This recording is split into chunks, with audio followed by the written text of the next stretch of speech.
with you guys, I'm sitting there thinking, what's the easiest solution? Give me an easy solution. This That's all what we like. We like easy. Sounds complicated, right? Well, I tell you, in the last few years, the brilliant concept of taking a 12-volt inverter, combining it with a battery system and putting it all in one box is brilliant, right? Henceforth, the production of the portable power station. This is an example of a portable power station. There's tons of these things out there. This one is in a nice, lightweight little box, fairly high tech, I got to tell you. And most of them are made in China, let's face it.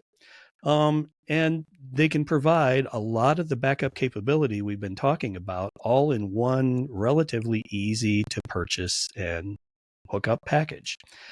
There's all kinds of companies out there. And so I'll just talk about the ones that I've personally purchased, but there's other ones out there too. You just need to research and do your due diligence. This particular one comes from a manufacturer called Blue Eddy, and I'll put links in this video below on these companies. Blue Eddy, to me, is one of the better portable power station companies out there. They seem to be very popular. This one uses the latest battery technology that's out there. As you all know, like what's in your phone and some of the devices we've talked about are lithium ion cells, right? Lead acid is the old standard, flashlight battery kind of thing, or what's in your car or your truck. These are lithium ions that are like in your phone and these portable battery bricks that we're talking about. There have been issues with those when you charge them. Some of those start fires, if they're really cheap and there's an internal short and there's problems. That's why only certain size ones can be brought on board an aircraft as a carry-on. And you should never charge a lithium ion cell, on something that's flammable or, if it's unsupervised. That's probably not a wise thing to do.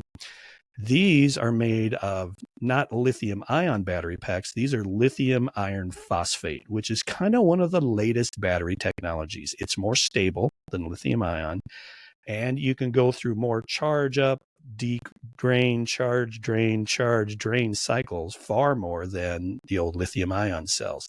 This thing can probably be charged and drained, doing down to zero, thousands of times, probably the last 10 years. So lithium iron phosphate battery packs have been a great step forward in battery technology. And this has an inverter built into it. And so when you power it up and have it charged, you've got your battery sitting in here, you got all your plugs in the front, and you've got a computer in there that's telling you how much is in there. And it regulates the charging. And so you've got a display that says what percentage charge, and then it also has a kilowatt device built into it. So when you plug something into it, it will tell you how many watts is being put out. And then it's going to give you a timer on there and say how long the battery is going to last at that output.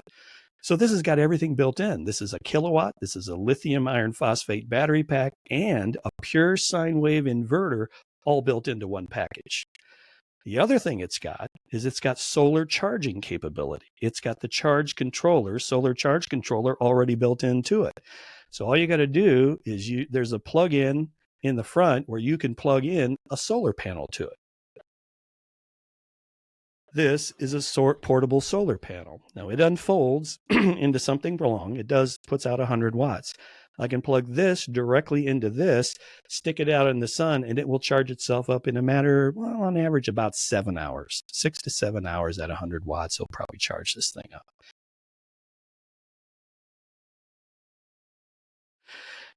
With a device like this, some people call these things solar generators. Solar generators, I'm not real thrilled about that nomenclature just because it's not generating power itself. It has to have the solar panel putting the power into it, but it's got a charge controller in it already. It's got an inverter. It's got a kilowatt in it, and it's got the battery packs all in one box. 600 watt output. Now keep in mind, that's pretty slow, or it's pretty low. What can you run for 600 watts? You're not going to run a microwave. You're going to charge all your phones. no problem there. You could probably run your TVs.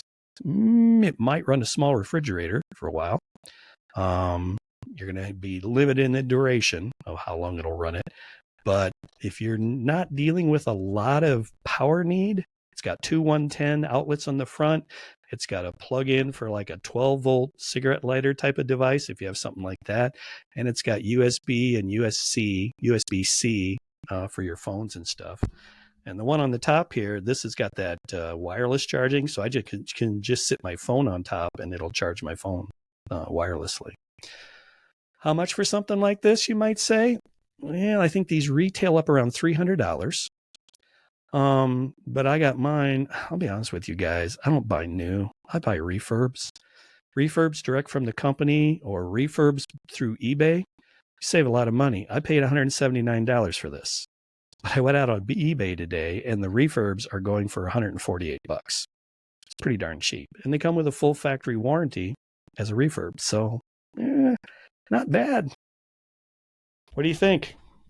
Well, interesting stuff. And again, not to be the devil's advocate, but people have to also think, okay, it's easy to plug my phone in, or it's easy to plug a portable fan in or something, but it's not quite as easy to, it can be done, but it's not quite as easy to plug that refrigerator in because you got to move it out. You got to get an extension cord and so people, when I look at that, I go, okay, you got to think through all those pieces too, because that's all planning and preparation for if that's an important device that you want to put into this power source as a temporary, and then you have to go back and rehook it all up again. So, just be aware. Yeah, and this thing, 600 watts, it's not going to run your microwave. It won't run my wife's Keurig. It would run her blow dryer on low.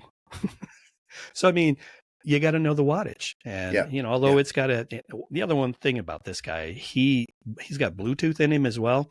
So I can have him out charging or have him running stuff. And as long as I'm within Bluetooth range, I could monitor the whole thing as an app from Blue Eddy, which is great because now you can see exactly what's going in, what's going out, how much longer it's going to last. So, it's got Bluetooth connectivity to itself. So from a technology perspective, it's pretty sophisticated. And Chris, can you see now why God bless Mike's wife for calling him a geek? Because it's interesting, and I love it, because Mike just doesn't talk about things. He pulls it up that he has all this stuff, and it's like, I'm looking, I held up my little brick battery thing here, and that's about all I have. So good luck. I don't think that'll run a microwave, but she says geek in a good way.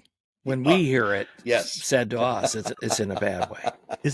Should I consider it a term of endearment when my wife calls me a geek? Let's just go with that. We'll go with that. Yeah. Depends on whether the power is out or not, and you're saving her. Hey, Mike, on those, was solar the only way that can be charged, or does it have options to plug in? God, I'm glad you asked that question. Yes, that can actually be charged from the wall. Okay, it's got a 110 cord that can go in there, and that'll charge it up really quick. Okay, with your 110 power, so you can charge it up probably in less than an hour, and it's fully ready to go. Okay. Yep. Oh, the other thing is this one, you can leave it plugged in all the time. You can plug in your computers or things like that, and it will act as a UPS, an uninterrupted power source. So as soon as your power goes out, it passes through this device and immediately switches to its lithium batteries. So it can act like a UPS. So from a technology perspective, a device like this is pretty amazing. Now, you might bring up the question. I got a quick geek question on the UPS. What for some of our facilities, the computers have a UPS built into their workstation. What kind of battery is typically, because those are like 30-minute, I think they could 30-minute or 60-minute that can kind of save whatever's on the computer's functionality for that. What kind of battery is in those? Do you know? Those are lithium ion. They are lithium ion. Traditional lithium ion. Yeah. Okay. So yeah, they're short duration. They're pretty small. And remember when Mike says you can plug that into the wall to charge it up very quickly, don't do that after the power goes out because it's too It's not late. going to work. It's not going to work. So you can charge this thing solar. You can charge it from the wall. You can actually plug it into a cigarette lighter in your car and charge it. Now that's going to take 10 A long hours, time, maybe yeah. 12 hours to charge it up. So you can charge it a number of different ways, but it's going to take longer depending on what you do. Now you might say, Mike, you haven't been able to start your wife's Keurig, or she's not going to be able to use her blow dryer on high. What the hell are you going to do? Here comes the next. This is where he goes from a lowercase geek to an uppercase geek. Yeah. We're getting more expensive. Yeah, a little more expensive. Yeah. So this guy, this is a company. This is a larger capacity. It weighs about 35 pounds or so. I mean, so it's got some weight to it. This one's not lithium iron phosphate. All the new versions of this one do. This one's got older technology. But I got it as a refurb, about $600. Not bad. This comes from a company called EcoFlow, which is another really popular company in this space. And EcoFlow makes really good devices too. So the ones that I have tend to be Bluetti or EcoFlow.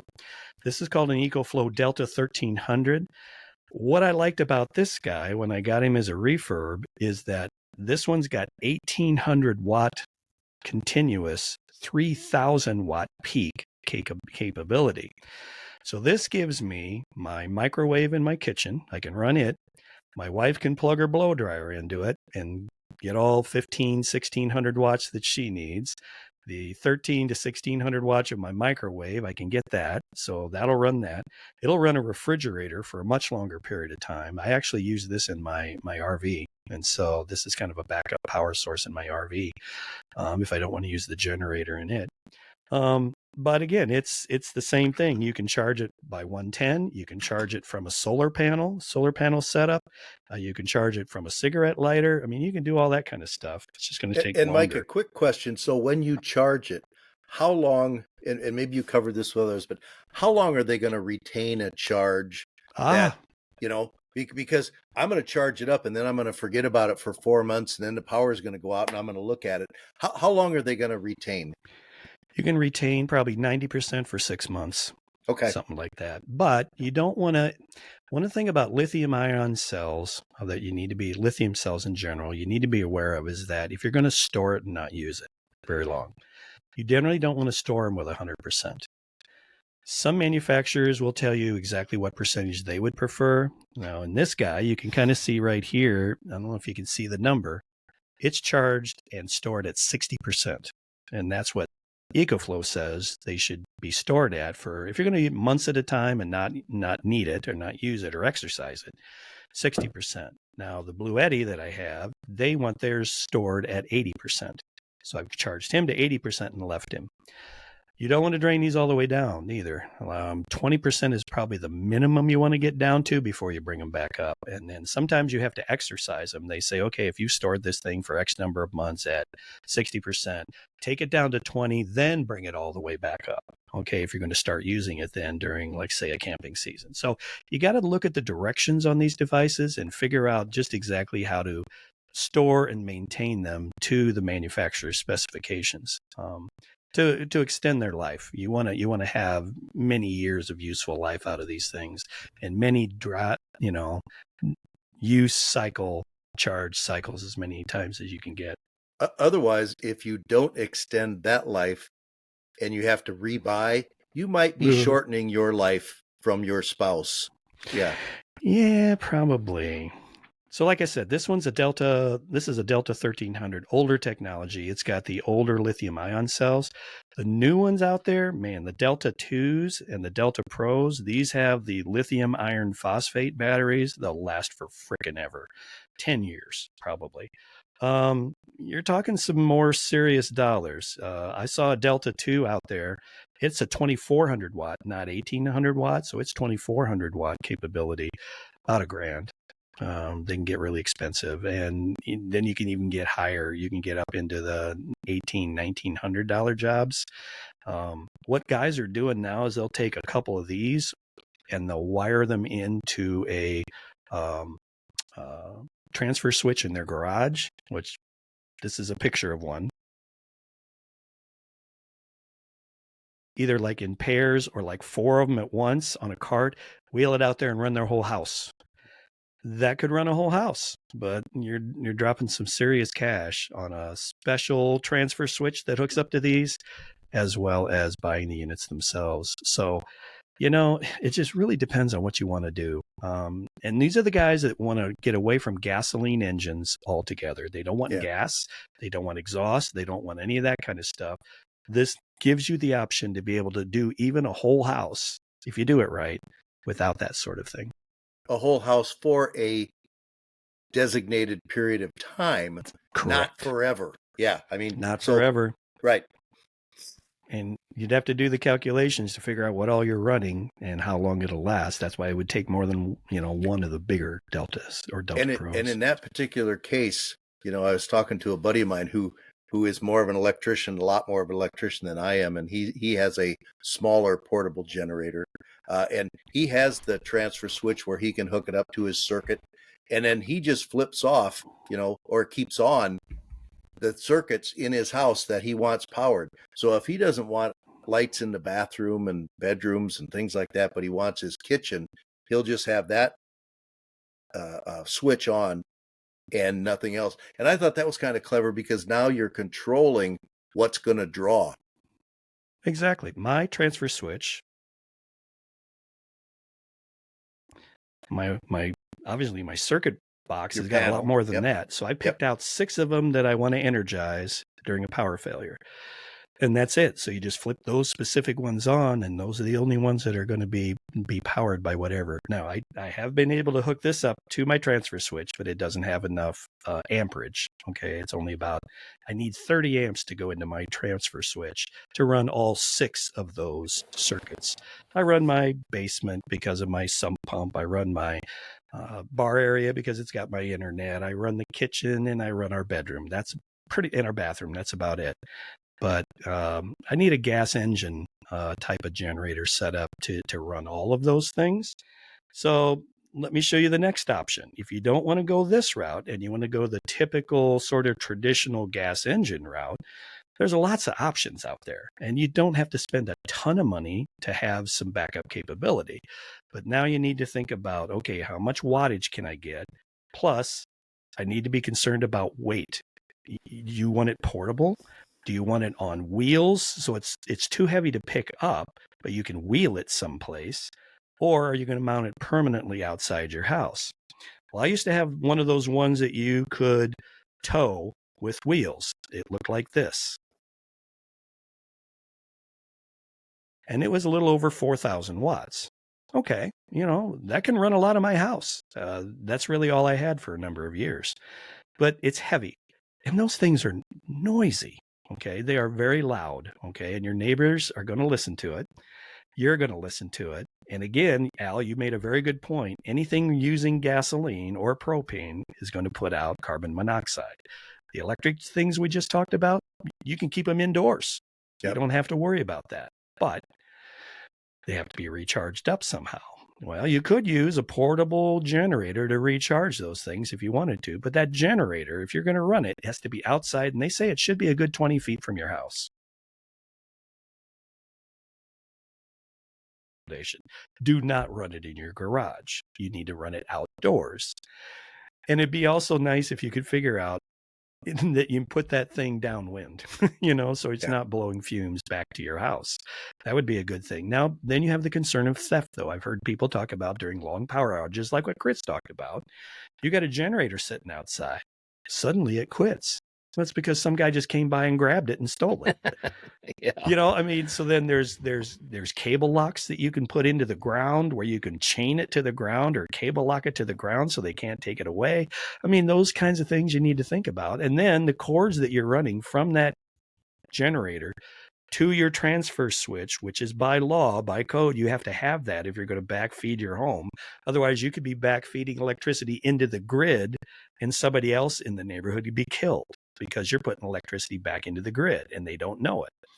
So you got to have a transfer switch, and that takes an electrician to put it in. So you're going to have some expense all there. These kinds of backups are going to have problems as far as you have to pay for them. Well, and Mike, tell me too, because when I did a little bit of research, between the portable and the whole house generators we're talking out there, they're portable. I was reading something about 12 to 20 gallons of gas per day. A whole house, 13 to 48 gallons per day. And of course, depending on how much you're drawing out of that. But I mean, you're talking if you're talking a gas engine outside, you're talking a lot of gas to keep that thing running. And as Chris said, for 8 days, you better have a good gasoline source or something like that, because it doesn't do any good once it runs out of gasoline. Well, you make a good point. If, like Chris was talking about, with this big storm that came through the Midwest, the derecho, right? Does the gas station have power? Can they even pump gas for you? That was a big issue. People be able to fill up their cars and stuff. So you make a good point. I think the gas consumption's been a little bit overly stated. Let me show you a gas generator. And while you're doing that, you were talking also, you can put it on your natural gas line, right? Or propane tank. Or people have a propane propane. tank. Yeah, a big for the Both. farmers and other people who have big propane tanks, they can use that, and then they've got a lot more capability or capacity. Sure. Yep. So this one's this is a 2250 watt generator. It's got a carry handle. It's not light. It's probably 45 pounds, almost 50 pounds. It's got about a 2 gallon, maybe 2.5 gallon internal tank. And depending on the load you put onto it, it can run 4 hours, 6 hours maybe. Depends on the load. It could be less. So, I mean, I think that's a little overstated on the consumption. It depends on the generator itself. What I liked about this particular one, this one's made by a company called WEN, W-E-N. It's very quiet. This is an inverter generator. It's pure sine wave, 2250 watts. And let's see, I gave $356 for this. It's not that bad. That's not that bad. Now, it's only 2250 watts. Okay, so keep that in mind. It's going to have some limited capability there, but it's got the plugs in the front. And, what I liked about this one, other than the one that I towed with wheels, that one was probably twice as powerful, but it was not portable as well. You had to wheel it out and stuff. And it was super loud. Duramax, I think, was the name of it. I think I have a picture of it.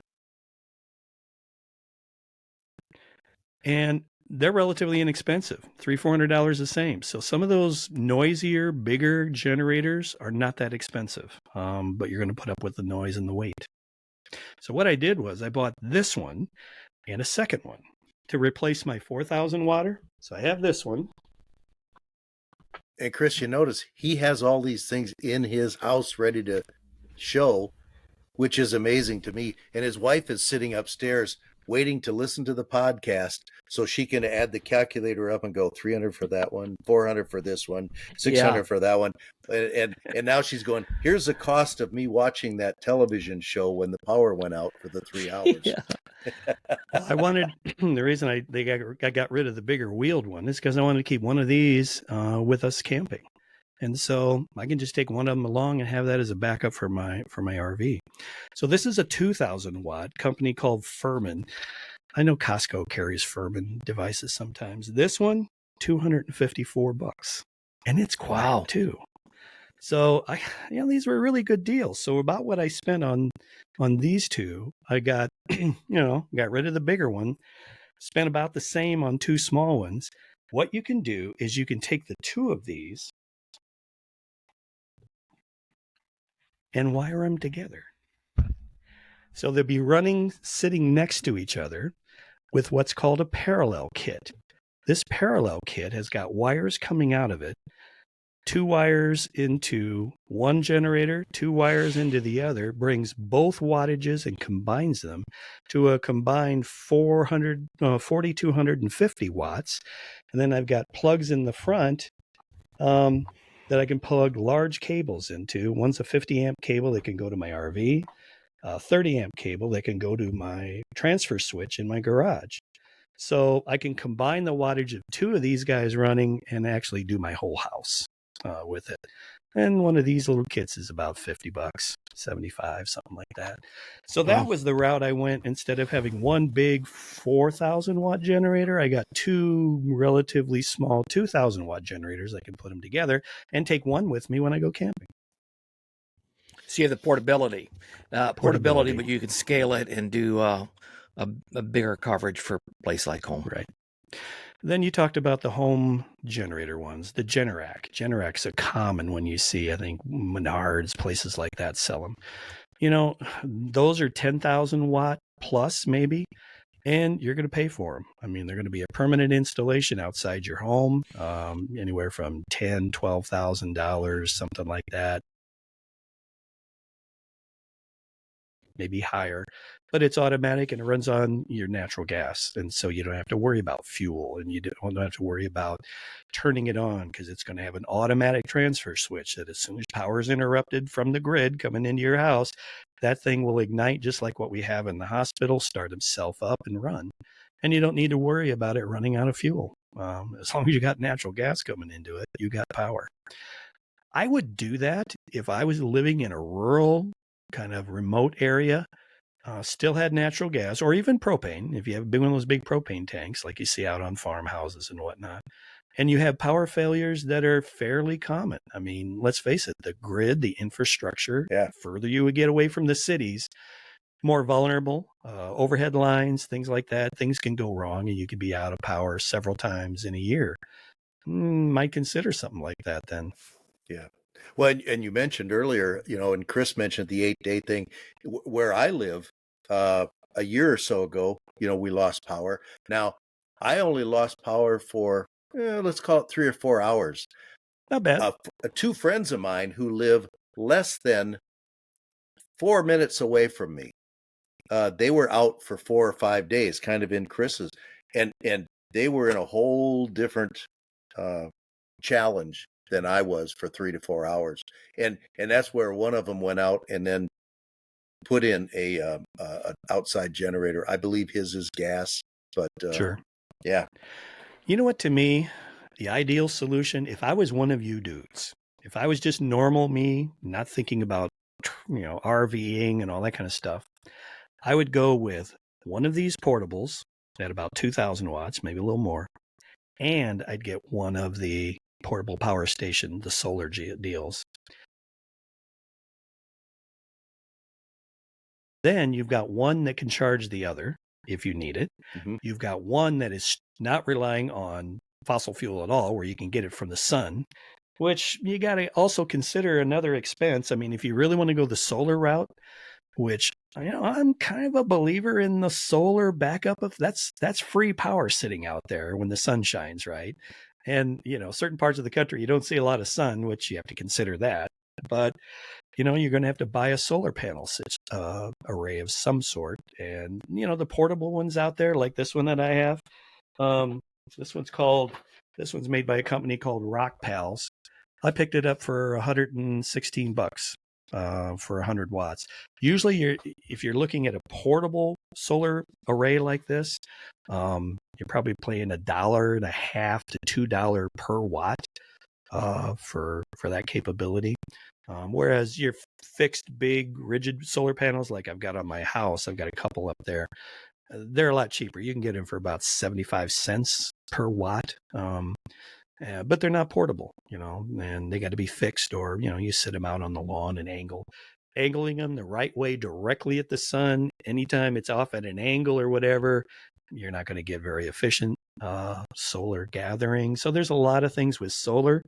But if you're really thinking, man, I want a total off-grid solution, portable power station and a solar panel is the way to go.